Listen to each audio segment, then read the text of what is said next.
Well, this is why I'm not a huge fan of the Citadel discussions, because for me, the Citadel discussion feels like uh, an idea around those who have managed to accumulate enough wealth get to move into a walled garden and escape Problem the. is, it wouldn't work. Well, it wouldn't work, but it's also I feel like it's an idea based around privilege, and that's not to say people in there haven't worked hard and accumulated wealth honestly, but it still feels like uh, uh, let's escape from the collective issues in society as an individualist, and I'll go and position myself with my guns and my wealth away from everybody else.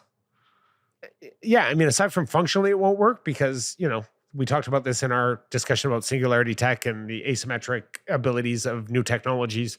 So, a person's ability to actually protect against, like, I can build steel gates. Great. Steel gates don't work anymore because of drones, because of plasma torches, because of this, because of that.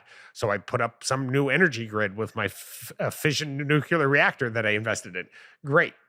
That's not going to hold up against some guy who has new tunneling tech. So it's just like this cat and mouse game that will never, ever, ever give you the security that you want. And the investment of that, frankly, just doesn't lead to happiness. When you're constantly looking and saying, who is going to take my stuff away from me? Because there's this massive divide between those who have and those who have not. Yeah. Does not, in my mind, lead to happiness. You can have all the, eggs from the farm, but if you're, the single chicken surrounded by foxes, well, it doesn't lead to a lot of, good quality eggs. You are not laying good quality eggs. You're waiting to be eaten. Well, this is why I've been recently exploring this idea of freedom and really trying to understand, like, when some people were claiming they're not free, or they've got a pursuit of freedom. I'm trying to understand what that really means for people. I'm often a defender of democracy, and I know all its flaws, but the response can often be that I'm a statist used as a pejorative. But what I'm actually trying to understand is, like, what do you mean by what is the freedom you don't have that you want? Do you want absolute liberty, but to, like you say, have to have the correct or the right amount of weaponry, or accumulate the right amount of guns to protect yourself, always looking over your shoulder? I think we've done a lot in Western liberal democracies over centuries to fight for the freedoms we have, and we don't have it pretty, we have it pretty good. And I'm like, you have pretty good property rights in the UK and in the US. You live in a pretty safe society, fairly. What is this next level freedom that you want? Because I look around the rest of the world and I see, like, Gladstein quotes that 500 million people live under authoritarian rule. Gladstein's incredible on this. Yeah. I mean, he talks about what is some of their tests on whether or not you live in a free society, right? Can you go to a gay pride parade? Yeah. Can you make a career insulting your leader? Yeah. And make $1 million, right? Like, these are some of their tests that they use to decide, do you live in a free society? And people have asked him, and I've seen him talk very eloquently about, a lot of what people think are the lack of freedoms, cancel culture, the cultural divide, the infighting, are actually just consequences of this economic incentive in the war that are being designed to get people distracted and fighting together. So it's the illusion that you're losing your freedoms when people around the world actually have no freedoms, and they are willing to put their life on the lines to get those freedoms. Yeah. It is not an illusion that you're losing your freedoms. Those freedoms.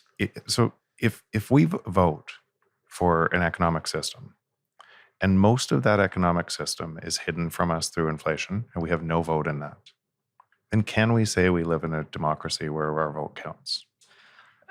And it is, and here, let me, because if governments structurally have to inflate, or the whole thing collapses, and that inflation steals our time, it's a theft, and it steals our time, and that must get bigger and bigger and bigger as we vote for people who have to lie to us more. And once we see under the curtain of that lie, that they have to be able to in Canada right now, they're deciding what is good content on the internet. That comes away, that takes my right to choose away, and it puts in the government control, so they can keep up an illusion of this, of the Wizard of Oz behind the glass. behind the curtain. Yeah. So I do. If I looked back 20 years, 30 years, it might have been there all the time, but the rate of that kind of my freedoms going away didn't look like. I didn't grow up in that society, and I'm measuring, and a lot of people are measuring what you might be, what you grew up with, and thinking that that's going to be here in 20 years. Yeah. And if you just play these out without Bitcoin, that will not be here in 20 years.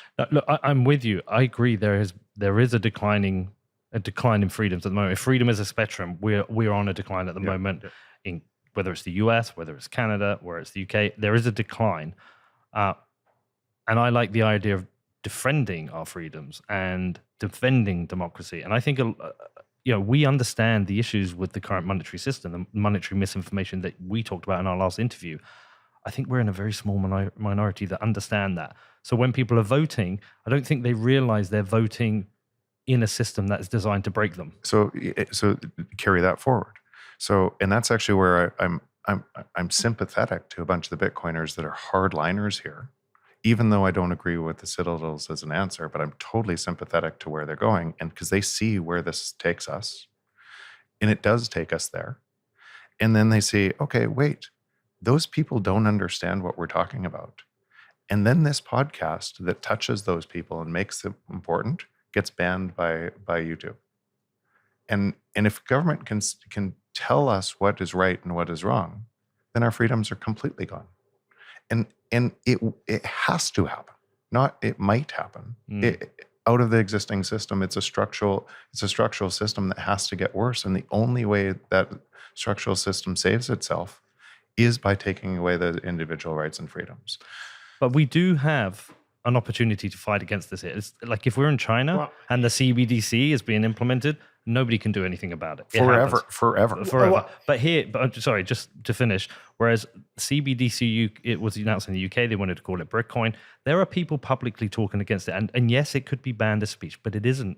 And right now people are trying to talk against it. And we will get to vote in a democracy, which is based on a government that could implement that system. So what I'm saying is I think we have a decline in freedoms, but we have the opportunity to defend them. But this is a really great debate talking point. Yeah, and I understand all sides. I understand all the sides of it. But now you just said 99% of the people don't know what we're talking about. Whatever that number is. Yeah. Huge amount of population is completely wool pulled over their eyes that have no idea. And now let's say you have the inflation rate and the government says, we're going to print more money so we can give you more money. But it has to be done through CBDC. And nobody knows what we're talking about. What do you think happens? Oh, look, I know people will take the money, They take the money on a CBDC because they're desperate all day long. Yeah. Because the desperation came from the government policies in the first place that created the desperation. And then they're going to use the same desperation to drive a CBDC. So that's why this fight or this, and I know Bitcoin's an idea. I try not to attack the system because it's not a people. It's just a system that's going to keep doing this. But that's why this idea is so important. And that's why if you're in Bitcoin, you almost can't stop talking about it. You want to spend more time in it because it's that important. Well, and this is something I agree with Jeff said, and I maybe to clarify, I also have a lot of sympathy. I mean, I've seen firsthand what some of the early developers, early people in Bitcoin have had to deal with shitcoiners, with lies, with FUD, with constantly being misaligned, with people who came in and originally were very supportive of Bitcoin and then flipped and became altcoiners or, shitcoiners and scammers. So you develop this almost immune response system that almost like a reaction to, COVID, it protects you. Your immune system response protects you, but it's a cytokine or a cytokine storm can be created where the immune system response actually goes into overdrive and starts to become the actual enemy of the good.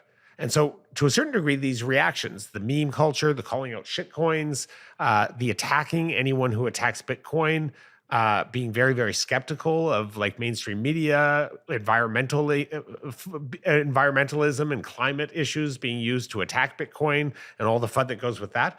And you can totally understand why people are up in arms and just saying, I'm sorry, these are lies perpetuated to keep people in economic slavery, and be really, really upset by that. I just think, part of maturing and a part of, I think, where Bitcoin needs to go, it served us incredibly well as a community. We're now reaching out to people that are on farther and farther on the edges, who are more programmed by that stuff. And how you reach a lot of these people is you need to figure out a way to communicate with them where they're at, not where you're at.